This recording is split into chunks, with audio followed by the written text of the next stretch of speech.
मुझसे पहला क्वेश्चन ये पूछा गया है कि मैं राज कुंद्रा को कब से जानती थी, कैसे जानती थी और मुझे पर वीडियो क्या पेमेंट मिलती थी। तो मैं उसका जवाब देना चाहती हूँ। मैं राज को 2019 अक्टूबर से जानती थी। पहली बार मुझे उसके पीए का मैसेज आया मेरे फ़ोन पे कि हे हाय गहना, मैं राज कुंद्रा की पीए हूँ और वी आर आर्म्स प्राइम। हम लोग सेलिब्रिटीज़ के ऐप बना के देते हैं जो सोशली काफ़ी एक्टिव हैं, जो अच्छे फेमस इन्फ्लुएंसर्स हैं और जो एक्ट्रेसेस हैं।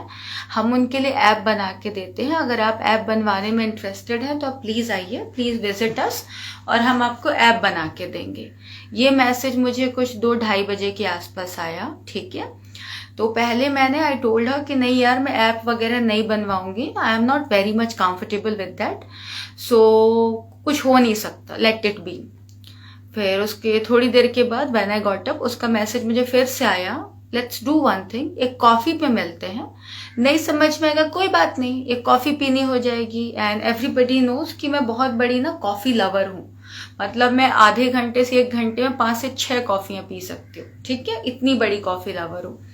मैंने कहा चल ठीक है, मिलते हैं। सो 2 दिन के बाद मैं गई राज की ऑफिस, जो कि जस्ट ऑपोजिट इन्फिनिटी मॉल है, वियान इंडस्ट्रीज। मैं वहां गई, वहां मैं राज से मिली, उसकी पीए से मिली, मैं उसके कैबिन में बैठी थी। राज से नॉर्मल डिस्कशन हुआ कॉफी ऑफी पे एंड देन मेरा उसकी पीए के साथ डिस्कशन शुरू हुआ कि हम लोग ऐप लॉन्च करेंगे, गहना वशिष्ठ के नाम पे ऐप रहेगा, इंडिविजुअल ऐप होगा, ठीक है। और उस ऐप पे आपको जो भी कंटेंट अपने से रिलेटेड डालना है आप डाल सकती हैं, it's all up to you.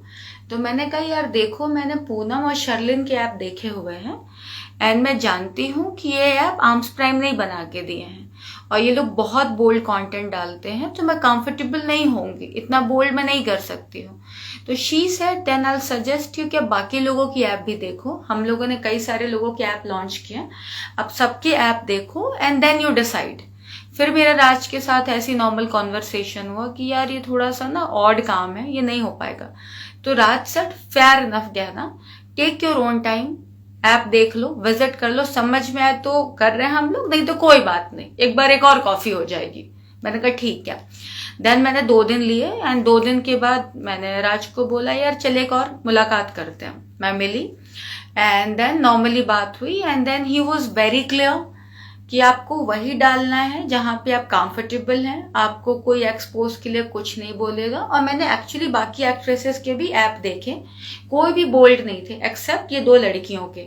तो बोला जब हम लोग उन लोगों को नहीं बोलते तो आपको क्यों बोलेंगे, सो आप हम पे ट्रस्ट कर सकते हैं, हम शूट करके देंगे आपको कंटेंट, जो भी इनकम होगी वेल शेयर 50-50, यानी कि अगर 100 रुपए इनकम होती है तो 40 रुपए गूगल प्ले स्टोर और iOS ऐप स्टोर ले लेगा, बाकी जो 60 बचते हैं 30 आपका 30 हमारा, क्योंकि शूट एडिटिंग अपलोडिंग सारा हम करेंगे, ऐप हम बना के देंगे और ऐप हम लोग प्ले स्टोर ऐप स्टोर दोनों पे रहेगा। मैंने कहा फेयर इनफ। सो मैंने एक बार और पूछा यू श्योर, अगर बिल्कुल भी बोल्ड कंटेंट नहीं होगा तो प्रॉब्लम नहीं होगी। ही सेड गहना बिलीव मी, तुमको सिर्फ वही करना है जिसमें तुम कंफर्टेबल हो, लाइव जाना है, जो भी अपने मन से अपने हिसाब से करना है। हम कभी किसी आर्टिस्ट को नहीं कहते हैं कि वो हमारे हिसाब से करे। एंड बिलीव मी, मुझे राज ने कभी नहीं कहा कि तुम एक्सपोज करो, बिकनी फोटोज भेजो, कुछ भी नहीं, आप बस वही करो जिसमें कंफर्टेबल हो। अब हम लोग बात करते हैं, इसके बाद मेरा ऐप लॉन्च हुआ जो कि गहना वशिष्ठ के नाम से था, आर्म्स प्राइम ने लॉन्च करके दिया। ऐप हम लोगों ने 4 मंथ्स तक चलाया, अक्टूबर, नवंबर, दिसंबर, जनवरी, फरवरी। हाँ, अक्टूबर में मिली थी मैं, नवंबर, दिसंबर, जनवरी, फरवरी। उसके बाद मैंने एक दिन कॉल किया कि यार मेरे को ना समझ नहीं आ रहा है ऐप वाला बिजनेस, मैं कंफर्टेबल नहीं हूँ, बंद कर देते हैं। He agreed to it, but still he said एक मीटिंग करके देखते हैं, समझ में आएगा तो कंटिन्यू करिए और नहीं समझ में आएगा तो मत करना।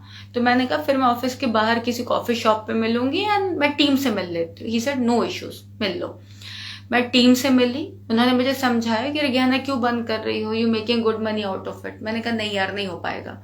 तो ही से ठीक है चलो कोई बात नहीं, ऐप मैंने क्लोज कर दिया। उसके कुछ दिन के बाद मुझे हॉट शॉट्स की एक फिल्म थी 1+1, उसके लिए उसके कोऑर्डिनेटर का कॉल आया। ही सेड कि मुझे बोला गया है कि अगर आप इस पर्टिकुलरली फिल्म में गहना वशिष्ठ को ऑन बोर्ड ले आते हो तो हम आपको प्रोड्यूसर बना देंगे, हमको इस प्रोजेक्ट के लिए गहना वशिष्ठ ही चाहिए। इनिशियली मैंने कहा यार मैं देख रही हूँ काफी कंटेंट बोल्ड है, इतने बोल्ड में मैं कंफर्टेबल नहीं होंगी, तो नहीं हो पाएगा। ही सेड कि एक बार बात करके देखो ना। मैंने कहा चलो ठीक है। देन मैं गई सेम ऑफिस, मैं राज से मिली एंड राज ने कहा गहना बिलीव मी तुम्हें वही करना है जिसमें तुम कंफर्टेबल हो, मुझे पेमेंट बता दो क्या पेमेंट लोगी। और हम लोग कभी किसी एक्टर को नहीं कहते हैं कि आप एक्सपोज करिए। एंड मुझे लिटरली मैं बताऊं, जो स्क्रिप्ट मुझे सुनाई गई मुझसे वही परफॉर्म कराया गया। मुझे जो कपड़े पहनाए गए शूट पे, मुझे वही कपड़े जो दिखाए गए, जो ट्रायल में पहनाए गए वही कपड़े मैं शूट पे पहनी हूँ। मुझे पेमेंट टाइम पे दी गई और मैंने इवन प्रमोशन भी किया इसका प्रॉपर। मुझे प्रमोशन के टाइम पे भी नहीं कहा गया कि आपको लाइव इतना बोल्ड करना है, ये करना है। जब उन लोगों ने मेरे साथ कोई फोर्स नहीं किया तो मैं कैसे मान लूं बाकियों के साथ फोर्स किया हो। मैं राज से कई बार मिली, राज ने मुझसे कभी कोई गलत बात नहीं की, कभी मुझे गलत तरीके से ना देखा, ना मैंने कभी देखा कि राज ने किसी और को गलत तरीके से ट्रीट किया हो, कभी नहीं। इसके बाद सब अच्छे से चल रहा था। जब मैं अरेस्ट हुई हूँ उसके कुछ 15 डेज पहले मैं राज ने ऑफिस चेंज कर ली थी, मैं नई ऑफिस में गई जो कि वीरा देसाई में है, जहाँ पे ये लोग जेएल लाइव के बारे में बातें कर रहे थे, जहाँ पे ये लोग बॉली फेम के बारे में बातें कर रहे थे। जेएल लाइव एक लाइव स्ट्रीमिंग ऐप था जिसमें आपको लाइव जाना था अपने हिसाब से, कोई एक्सपोज नहीं करना था, कुछ नहीं। जो भी इनकम होगी देवा क्लियर की 50-50 शेयर करेंगे 40% निकालने के बाद। और जो बॉली फेम है वो बेसिकली चैनल होना था डिजिटल पे, जैसे सैटेलाइट पे टीवी में चैनल होते हैं वैसे डिजिटल पे चैनल आने थे। एंड बिल्कुल बोल्ड कंटेंट नहीं था, उनको reality shows, comedy shows, music video, normal content डालना था, ठीक है। उसके लिए हम लोग के बीच में डिस्कशन हुआ। 3 स्क्रिप्ट पास हुई, जिसमें से एक स्क्रिप्ट में शमिता शेट्टी से बात हो रही थी, एक के लिए साई से बात हो रही थी और एक के लिए बात सारा से हो रही थी। अच्छा, मैं किसी एक्टर से कभी डील नहीं करती, एक्टरों से मैं बात भी नहीं करती क्योंकि मुझसे नजरें झेले नहीं जाते and I can not tolerate that. So Umesh उनसे बात कर रहा था कॉस्ट्यूम का, पेमेंट का, सारा कुछ। मेरा काम सिर्फ टेक्निकली हैंडल करना था कि जिस दिन शूट होगा, 2 दिन का शूट हो, 3 दिन का शूट हो, 5 दिन का शूट हो, कितने भी दिन का शूट हो, मैं सिर्फ शूट में जाऊंगी, मैं डायरेक्ट करूंगी, फुटेज एडिट करके मैं आपको दे दूंगी। He agreed to it. और हम लोग उसके बाद बॉली फेम में शमिता शेट्टी के साथ एक फिल्म लॉन्च करने वाले थे जिसमें मैं एज अ डायरेक्टर जॉब करने वाली थी, बस। सो ये मेरी जर्नी रही एंड बिलीव मी, राज ने कभी गलत बात नहीं की। Thank you. सेकेंड वीडियो में फिर लेकर आ रही हूं, अगला जो क्वेश्चन है उसका आंसर देने के लिए। मेरे साथ कैसे हुआ था, उसके बारे में क्या कहना चाहती हूँ। सो मैं आपको बताऊं, ये सारा मैटर शुरू हुआ था फरवरी 2021 में, 4 फरवरी से, जब कुछ लोगों को on location red handed caught किया गया था। और उसके बाद ये न्यूज फैला दी गई थी कि मैं भी ऑन शूट ऑन लोकेशन में पाई गई थी। सो मैं आप लोगों को क्लैरिफाई करना चाहूंगी कि जिन लोगों को ऑन शूट ऑन लोकेशन पकड़ा गया था 4 तारीख को, उन्हें 5 तारीख को कोर्ट में खड़ा किया गया था। अगर मैं भी 4 तारीख को शूट में होती तो मुझे भी 5 तारीख को कोर्ट में खड़ा किया जाता, लेकिन मुझे कोर्ट में खड़ा किया गया था ऑन 7 फरवरी 2021। दैट मीन्स मैं शूट पर तो नहीं थी। और यही बात मेरी चार्जशीट भी कहती है। मेरी चार्जशीट में लिखा हुआ है कि 6 फरवरी 2021 को क्राइम ब्रांच बायकुला ने 41, जो कि इंटेरोगेशन की सेक्शन है, मुझे इशू किया, मुझे बुलाया गया, मेरी चेकिंग हुई और मेरे अंदर से लैपटॉप गिरा, मेरे अंदर से 3 फोन गिरे और इन्हें पता नहीं क्या मिला, तो इन्होंने केस बनाया और 7 को मुझे कोर्ट में खड़ा कर दिया गया। लेकिन मैं आपको फैक्ट बताती हूँ, ये दोनों ही बातों की सच्चाई से कोई लेना देना नहीं है। सच्चाई ये है, 4 फरवरी को मेरी एक फिल्म है साक्षी, उसका म्यूजिक लॉन्च था राइट टेरेस पे, जो हिमांशु पीआर कर रहा था। And they all were waiting for me कि मैं टाइम से लोकेशन में, मतलब प्लेस पे पहुंच जाऊं जहां सारी मीडिया वगैरह सब लोग थे। मैं घर पे रेडी हो रही थी, 4 बजे कुछ 14 पुलिस वाले क्राइम ब्रांच के मेरा घर नॉक करते हैं। मैंने पूछा, जनरली आप गेट खोलने के पहले पूछते हो, तो मैंने पूछा कि कौन है आप लोग, तो बोले हम लोग क्राइम ब्रांच से हैं। बिलीव मी, ना तो उस वक्त मैंने मेरे मैनेजर को, ना मेरे घर वालों को मैंने किसी को फोन किया, क्योंकि मुझे कोई डर नहीं लग रहा था। एंड मुझे ऐसा लगा मे बी आए होंगे या कुछ कंफ्यूजन है, कुछ भी रीजन होगा। मैंने गेट खोला, उन्होंने अपना आईडी कार्ड दिखाया कि we are from crime branch और हमें अंदर आने दो। मैंने कहा ठीक है, आ जाओ अंदर। सो देन दे सेड कि ये जो नंबर है 7 वाला, ये आपका नंबर है। मैंने कहा हाँ। बोले फोन दे दो। मैंने फोन दे दिया। देन दे सेड कि आपके पास कितने फोन है? मैंने कहा 3 फोन है। बोले तीनों फोन दे दो। मैंने तीनों फोन दे दिए। मेरे से लैपटॉप पूछा। मैंने कहा सर सामने टेबल में रखा है, उठा लीजिए। बोले पासवर्ड। मैंने पासवर्ड दे दिया। उसके बाद इन्होंने मुझसे कहा तुम्हारे पास जो भी CD, hard drive, hard disk, जो भी पेन ड्राइव, जो भी कुछ है सब दे दो। मैंने कहा सर मेरे पास कुछ नहीं है। तो बोले हम आपके घर की तलाशी लेना चाहते हैं, हाँ बिना वारंट। और इतना बड़ा कोई सेक्शन नहीं था जिसके लिए बिना वारंट घर में घुस सके। मेरा पूरा घर चेक कर लिया, सारा सामान फेंक दिया जो मिला।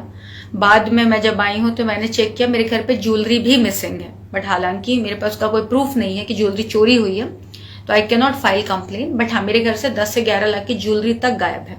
मेरे पास सारे बिल हैं।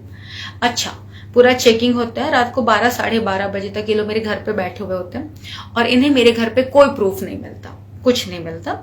तो मुझे लगा शायद ये लोग घर से चले जाएंगे। तो उसमें से 11 लोग चले जाते हैं और 3 पुलिस वाले। मैं अकेली रहती हूँ लोखंड वाला में, बहुत बड़ा फ्लैट है, दिस इज जस्ट 1 BHK। मेरे घर में 3 पुलिस वाले सो जाते हैं, जिसमें से 2 फीमेल और 1 मेल थी। फीमेल का नाम फातिमा, एक का नाम योगिता, और जो मेल इंस्पेक्टर थे उनका नाम था शिव।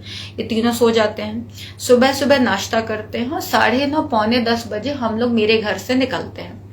लोकल एक यहाँ से ऑटो करके इन्फिनिटी तक पहुंचते हैं। इन्फिनिटी से वो काली पीली टैक्सी लेते हैं और हम लोग बाइकोला क्राइम ब्रांच पहुंच जाते हैं। वहां पहुंचने के बाद ये लोग दिन भर टाइम पास करते हैं। आपने क्या किया, आप कहाँ से आई हैं, आपका बॉयफ्रेंड क्या, आप सारी चीजें बताइए, हम लिखेंगे दिन भर। बाद में मुझसे पूछते हैं कि आप राज कुंद्रा को कैसे जानती हैं। तो मैंने पूछा राज कुंद्रा इस मैटर में कहाँ से आ गया। बोले नहीं, आप बस बता दो राज कुंद्रा को आप कैसे जानते हैं। मैंने कहा ये ऐप बनाया था, ये मैटर है। बोले कि राज कुंद्रा को आप ये बोल दीजिए कि उन्होंने आपको मजबूर करके, परेशान करके आपके साथ काम करवाया। मैंने कहा लेकिन मुझे राज ने ऐसा कुछ नहीं किया, मैं क्यों बोल दूं। सो देन दे सेड कि अच्छा ठीक है, फेयर इनफ, आप आज घर जाइए, हम आपको कल फिर इंक्वायरी के लिए बुलाएंगे। मैंने कहा ठीक है, बट मेरा लैपटॉप और फोन वापस कर दीजिए। दे सेड कि नहीं, हम आपको आज नहीं देंगे, विद इन अ डे और 2 आपको मिल जाएगा, नाउ यू गो बैक। मैंने कहा ठीक है यार चलो। मैं कुछ 6 साढ़े 6 बजे बाइकुला से निकलती हूँ, 8:30 9 बजे मैं घर पहुंचती हूँ, क्योंकि शाम को आते समय काफी ट्रैफिक होता है। सो मैं आती हूँ और आने के बाद मैं एक नॉर्मल सा फोन खरीदती हूँ, क्योंकि मेरे पास फोन वगैरह तो सब कुछ वो ले गए थे और मैं बिना फोन के रह नहीं पाती हूँ। मेरे अंदर एक अलग किस्म की चुल है कि मुझे फोन चाहिए। तो श्री जी के सामने एक छोटी सी दुकान है, वहां से मैं फोन खरीदती हूँ सस्ता सा, और ये वही फोन है जिसमें मैं आप लोगों से बात कर रही हूँ। मैं घर आती हूँ, मैं एक लोकल से सिम लेती हूँ। मुझे जिन लोगों के नंबर याद थे मैं उन्हें मैसेज करती हूँ कि ये हुआ, ऐसा ऐसा हुआ। सो दे से डोंट वरी यार, गहना कुछ नहीं होगा, और तूने कभी कोई काम गलत किया नहीं है तो क्यों होगा। मैंने कहा ठीक है। 6 की मॉर्निंग में मैं फिर क्राइम ब्रांच के ऑफिस जाती हूँ। वो मुझसे कहते हैं गहना जी कुछ मीडिया वाले अंदर आए हुए हैं, आप अभी बाहर घूमो, हम आपको बोलेंगे आपको कब अंदर आना। मैंने कहा ठीक है। मैं दोपहर में जाती हूँ, थोड़ी देर बैठती हूँ, सेम वही वाली बातें, राज कुंद्रा और मेरी। फिर कहता है आप एक काम करो, बाहर से कुछ खा पी के आ जाओ, लंच करके आ जाओ, फिर हम लोग आराम से बैठते हैं। मैंने कहा ठीक है, कोई बात नहीं। मैं जाती हूँ, मैं पराठे वगैरह खाती हूँ, बाइकुला क्राइम ब्रांच ऑफिस के सामने एक छोटी सी दुकान है, वहां बैठ के, और मैं वापस आती हूँ। सेम वही क्वेश्चन, कह रहे आपके घर पे हॉट शॉट्स के एग्रीमेंट मिले हैं, आप राज कुंद्रा के बारे में क्या बोलना चाहती है। मैंने कहा राज कुंद्रा से मेरा मतलब मैं क्यों बोलूँ कुछ, मुझे मालूम ही नहीं मैटर क्या है। सो देन ये लोग कहते हैं आप लोगों ने एक्टरों को बहुत कम पैसे दिए हैं, पर डे के कुछ 20-25 हजार रुपए दिए हैं, और आपने लाखों रुपए कमाए हैं, तो ये क्राइम है। मैंने कहा अजीब सी बातें हैं यार, एक तो पहली बार मैंने कोई लाखों रुपए नहीं कमाए, ठीक है, इतना कोई बजट नहीं होता था, और जितना एक्टर को मिलता है कई बार मुझे उससे भी कम पैसे मिलते हैं, और कई बार ऐसा होता है कि मुझे ऑलमोस्ट सिमिलर पैसे मिलते हैं। बट स्टिल मैं कहना चाहूंगी कि सर अगर आप 50,000 रुपए सैलरी कमाते हैं, और अगर आप अपने घर के मेड को या किसी स्टाफ को 5,000 रुपए देते हैं, 10,000 रुपए देते हैं, तो क्राइम नहीं है। हर इंसान के ना काम की क्राइटेरिया होती है, उसके आर्टिस्ट के एक्सपीरियंस पे डिपेंड करता है। आप उसे क्राइम नहीं बोल सकते। बोलते तुम छोड़ो, तुम बताओ तुम क्या स्टेटमेंट दोगी। मैंने कहा सर यही है जो है। FIR साइन करते हैं, रात को मुझे आजाद मैदान में किला कोर्ट पे रात को भेज देते हैं। 7th को मुझे कोर्ट में खड़ा कर देते हैं। वहां सारी मीडिया मुझे घेर लेती है, मुझसे कुछ नहीं पूछा जाता, मुझे कुछ नहीं बोला जाता और चलने लगता है ये PCJC का मैटर। अभी आप मुझे बताइए, अगर मैं गलत होती तो जब 4th को मेरे घर आए थे और 7th को जब मुझे कोर्ट में खड़ा किए, मैंने एंटिसिपेटरी बेल के लिए क्यों अप्लाई नहीं किया? इट्स नॉट दैट कि एंटिसिपेटरी एक्सेप्ट हुई या रिजेक्ट हुई, मैंने अप्लाई तक नहीं किया। अगर मैं गलत होती 0.0001% भी, I would have applied for anticipatory bell, but I never did, क्योंकि मुझे यकीन था कि मैं गलत नहीं हूं। देन उसके बाद कोर्ट में खड़ा हुआ हर आदमी PC और JC की जंग लड़ रहा होता है कि एक बार उसकी बेल हो कि JC होगी तो उसकी बेल हो जाएगी, वो घर चला जाएगा। बट स्टिल मैंने वहां पे सर से रिक्वेस्ट की, जब मुझसे जज ने पूछा कि आपको क्या कहना है, मैंने कहा सर प्लीज आप मेरी PC बढ़ा दीजिए, क्योंकि मुझे बात करनी है and I need to talk to these people. ठीक है, सो मेरी PC 2 दिन बढ़ा दी जाती। हालांकि वहां हर आदमी ऐसे शौक से देख रहा था कि पागल है कि अपनी PC बढ़ा रही है, बट स्टिल मैंने बढ़ाया। मैंने अपनी PC बढ़ाई और फिर मैं 2 दिन मुझे मौका मिला, उसके बाद मैं बाइकुला जेल चली जाती हूँ। सेकेंड डे मुझे मालवानी पुलिस स्टेशन से कुछ पुलिस वाले अरेस्ट कर लेते हैं। अरेस्ट करने के बाद मुझे लेके जाते हैं, वहां मुझे जाके पता चलता है मुझ पे गैंग रेप लगा है। गैंग रेप, हाँ, जिसका मुझे कोई नॉलेज नहीं है, क्योंकि मैं पिछले 14-15 दिनों से पुलिस वालों की हिरासत में हूँ। उसके पहले कोई केस नहीं हुआ था, अचानक से केस हो गया। So then I met this female who has filed gang rape on me. So initially she said या मेरा रेप हुआ है। तो मैंने पूछा तेरा किसने रेप किया और मैं क्या कर रही थी? तो उसने कहा मैम आप ऐसे बैठ के देख रही थी, आप ऐसे बैठ के देख रही थी, आप ऐसे करके देख रही थी और आपको बहुत मजा आ रहा था। तो मैंने पूछा तेरा रेप किसने किया? बोले सब ने किया। एक्चुअली उसे ऐसा लगा था कि सारा फुटेज डिलीट हो चुका है, उसको ऐसा लगा था कि फुटेज के नाम पे कोई प्रूफ नहीं है। इमीडिएटली आई सेड कि babes I have entire footage, जो भी शूट हुआ था, जो भी गाने शूट हुए, I have got everything with me, मैं दिखा दूंगी। पेमेंट ट्रांजैक्शन, मुझे बताइए रेप करा के कौन सी लड़की पैसे लेती है? पेमेंट ट्रांजैक्शन है, NOC वीडियो है। रेप होने के बाद कौन सी लड़की NOC वीडियो देती है? रेप होने के बाद कौन सी लड़की प्रमोशनल वीडियो देती है? और रेप होने के बाद जो वो डेट कह रही है, जो कि कभी नहीं हुआ रेप, जो वो डेट कह रही है जिस दिन उसका रेप हुआ है, उसके बाद अगले 10 दिनों तक हर रोज मुझे मैसेज करी कि ma'am it was lovely working with you, ma'am आपके साथ काम करके बहुत मजा आया, मैम आप बहुत प्रोफेशनल है, please give me some more job, मुझे पैसों की जरूरत है, मुझे आपके साथ काम करके बहुत अच्छा लगा। किसी लड़की का रेप होगा तो वो ऐसे ऐसे मैसेज करेगी? फिर मेरे शूट से जब वो निकली है तो शी वॉज डांसिंग, क्योंकि लास्ट वाला सॉन्ग जो था पार्टी नंबर था। किसी का रेप होने के बाद वो डांस करेगी? फिर जिस डेट का वो रेप कह रही है उस दिन से लेकर जब मैं अरेस्ट हूँ उसके बाद का मुझे नहीं पता, उसके हर रोज के टिकटॉक वीडियोस है जहां वो डांस कर रही है। यार अगर किसी लड़की को ना उसका पति, उसका बॉयफ्रेंड, मैं बाहर की बात ही नहीं कर रही, वो भी जबरदस्ती कुछ कर देना तो खड़े होने की हिम्मत नहीं रह जाती है। यहाँ गैंग रेप जैसी एलिगेशन, बेसिकली इन लोगों को मुझे फंसाना था। स्ट्रेट रेप मुझ पे नहीं डाल सकते क्योंकि a woman can not rape a woman. So they were very clear कि इसके अगेंस्ट कुछ तो बनाना है, क्योंकि मेरे पास ना ब्लैक के पैसे मिले, ना कोई चीटिंग मिली, ना कुछ मिला। तो इन्होंने गैंग रेप लगा दिया कि मेरे सामने एक लड़की का रेप हुआ है। ये मुझे एक बात बताओ, ऐसा कभी होता है क्या? You must have heard about me too, casting couch, behind the door, many things, but shooting set पे जहाँ 3-3 कैमरे होते हैं वहां पे किसी का रेप होता है क्या? और रेप के कोई पैसे लेते हैं? NOC video, promotional video, messages, TikTok में डांस, ऐसा होता है क्या? तो इसे कॉन्स्पिरेसी नहीं कहेंगे तो क्या कहेंगे? मैं अगले वीडियो में आपको फिर से ज्वाइन करती हूँ।